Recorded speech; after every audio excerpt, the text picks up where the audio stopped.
జీ5 app download చేసుకుని పూర్తి ఎపిసోడ్లని ఉచితంగా చూడండి. అడిగేది నిన్నే, సమాధానం చెప్పు. సమాధానం చెప్పు.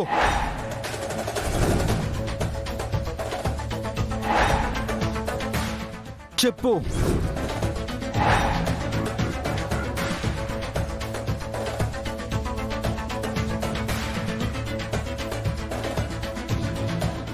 విరాజ్, ఏంట్రా ఇది?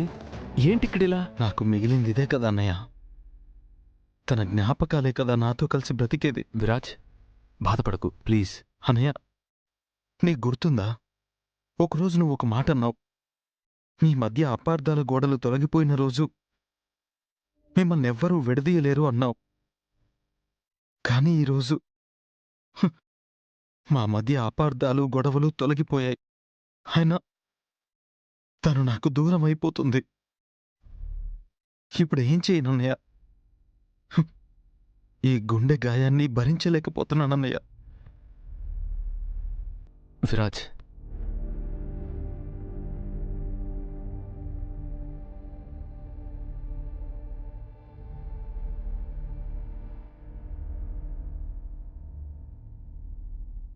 విరాజ్, నిన్ను చూస్తుంటే నిప్పుల కొలిమిలో నుంచి బయటికి తీసిన బంగారంలా కనిపిస్తున్నావురా. దానికి ఏ మలినమో అంటనట్టు నీ ప్రేమ కూడా అంత స్వచ్ఛంగా కనిపిస్తుంది నా కంటికి. మీరెప్పటికీ విడిపోరన్న నమ్మకం నాకుందిరా. మీ మధ్య దూరం తాత్కాలికమే కాని శాశ్వతం కాదు. మీరు సంతోషంగా ఒకటవుతారు. రేపు కోర్టులోనే మీరు ఒకటవుతారు. ఒక్కటయ్యేలా మనం చేద్దాం. Don't worry Viraj. మరి అమ్మ గురించి ఆలోచిస్తుంటే తను ఏ నిర్ణయంతో అడ్డుపడుతుందోనని భయంగా ఉంది. భయపడకు, నువ్వు ధైర్యంగా ఉండు విరాజ్.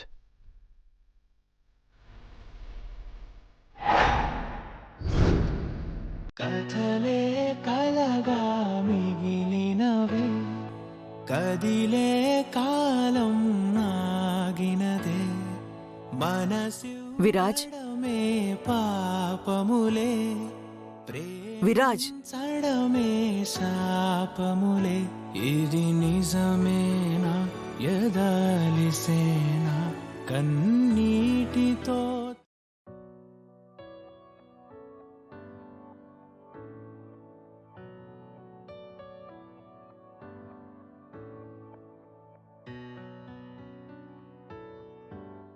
విరాజ్, అలా ఉండకురా. చాలా కష్టంగా ఉంది నాకు. ఏ తల్లి తన బిడ్డని బాధ పెట్టాలనుకోదు. ఒకవేళ బాధ పెడుతుంది అంటే మాత్రం అది ఆ బిడ్డ భవిష్యత్తు ఏమైపోతుందో అన్నా భయం వల్లే అని అర్థం చేసుకోవాలి. విరాజ్, నీ మనసుకు విరుద్ధంగా నేనొక నిర్ణయం తీసుకున్నాను అంటే ఆ నిర్ణయం వెనుక ఎంతటి మానసిక సంఘర్షణకి లోనయ్యుంటానో నీకు తెలీదు. బిడ్డ సంతోషం గురించి ఆలోచించాల్సిన నాకు అంత మానసిక సంఘర్షణ ఎందుకు అని నీకనిపించొచ్చు. ఎందుకంటే నేను నీకు తల్లిని కాకముందే ఈ ఇంటికి కోడల్ని కాబట్టి. బిడ్డ భవిష్యత్తు తల్లిగా నాకెంత ముఖ్యమో, కోడలిగా ఈ ఇంటి గౌరవ మర్యాదలు కూడా అంతే ముఖ్యం. మరి బిడ్డ భవిష్యత్తుని పూర్తిగా వదిలేసి ఇంటి గౌరవ మర్యాదలు మాత్రమే ముఖ్యమంటే ఎలా అమ్మా? అయినా నా ఇష్టానికి విలువివ్వడం వల్ల ఈ ఇంటి గౌరవం పోతుంది అంటున్నారే, ఇదెక్కడి న్యాయమమ్మా? విరాజ్, ఏది న్యాయమో ఏది అన్యాయమో దయచేసి నువ్వు నాకు నేర్పించొద్దు. ఈ ఇంటికి ఏది మంచో ఏది చెడో తెలియని స్థితిలో నేను లేను. మిమ్మల్ని, ఈ ఇంటిని జాగ్రత్తగా కాపాడుకోవడం నా బాధ్యత. నిన్ను బాధ పెడుతున్నాననుకున్నా ఈ తల్లి మాటకి గౌరవం ఇస్తావనే అనుకుంటున్నాను. కోర్టుకి టైం అవుతుంది. బయలుదేరి కిందకిరా.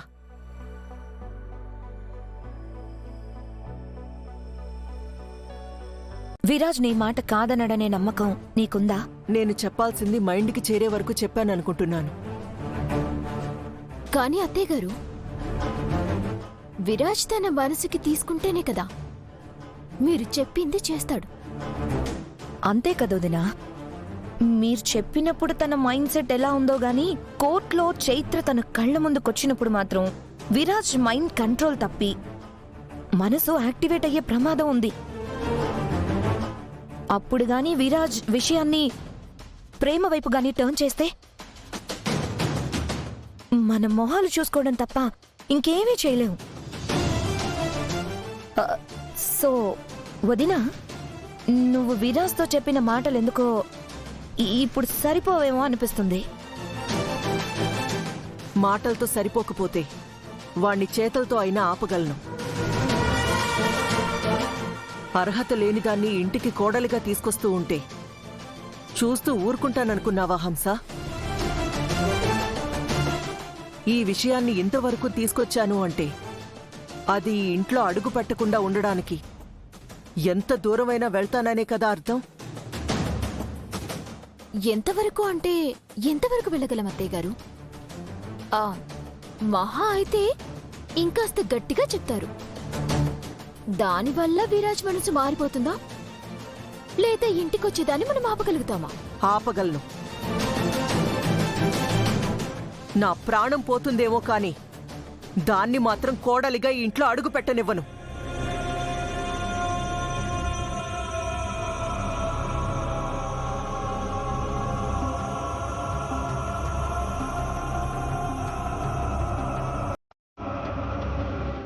అమ్మా, మేం కోర్టుకు బయలుదేరుతున్నాం. మీతో పాటు మేం కూడా వస్తున్నాం ఆనంద్. అత్తయ్య? అవును, వదిన ఇప్పుడే వెళ్దామంటుంది. అమ్మా, కోర్టుకు మీరు? తప్పడం లేదు ఆనంద్. ఇక్కడ ఎవరి ఆలోచనలు వాళ్లకున్నాయి, ఎవరి నిర్ణయాలు వాళ్లకున్నాయి. కానీ ఇది కుటుంబ విషయం. ఎక్కడ తప్పు జరిగినా ఎప్పటికీ సరిదిద్దుకోలేము, తలెత్తుకొని తిరగలేము.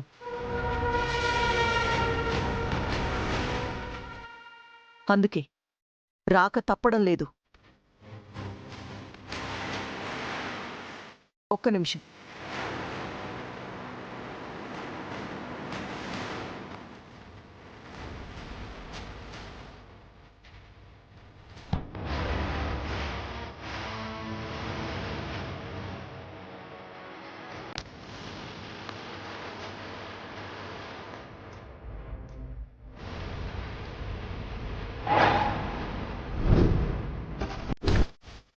ఆ బాటిల్ ఏంటమ్మా?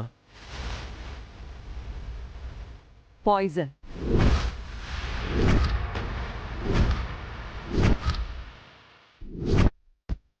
మామ్, అవును. తల్లిగా నాకు విలువ లేనప్పుడు ఈ ప్రాణం మాత్రం ఉండి ఏం ప్రయోజనం?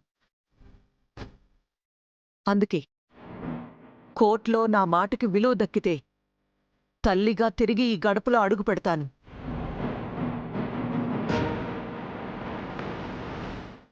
ఒకవేళ విలువ దక్కకపోతే ఈ పాయిజన్ తాగి చచ్చి శవమై శ్మశానానికి చేరతాను.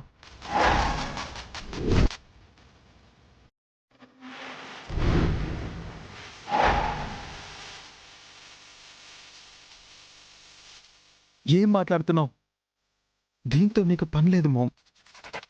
నీ కొడుకు తల్లిని చంపుకునేంత కిరాతకుడు కాదు.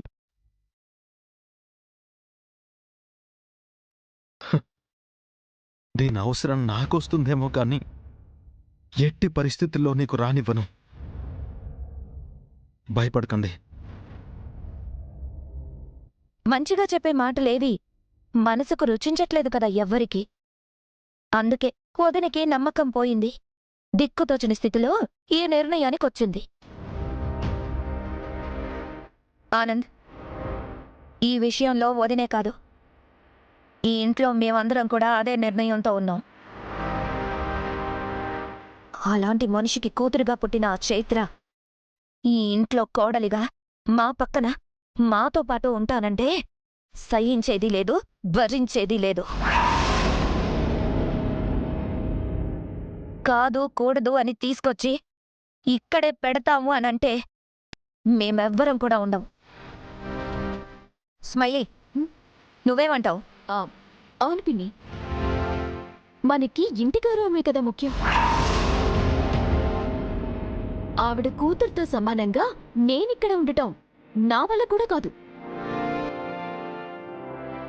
చెప్పాను కదా, నేను ఎవ్వరికీ దీని అవసరం రానివ్వనని. పరువు ప్రతిష్ట అంతే కదా మనకు కావాల్సింది.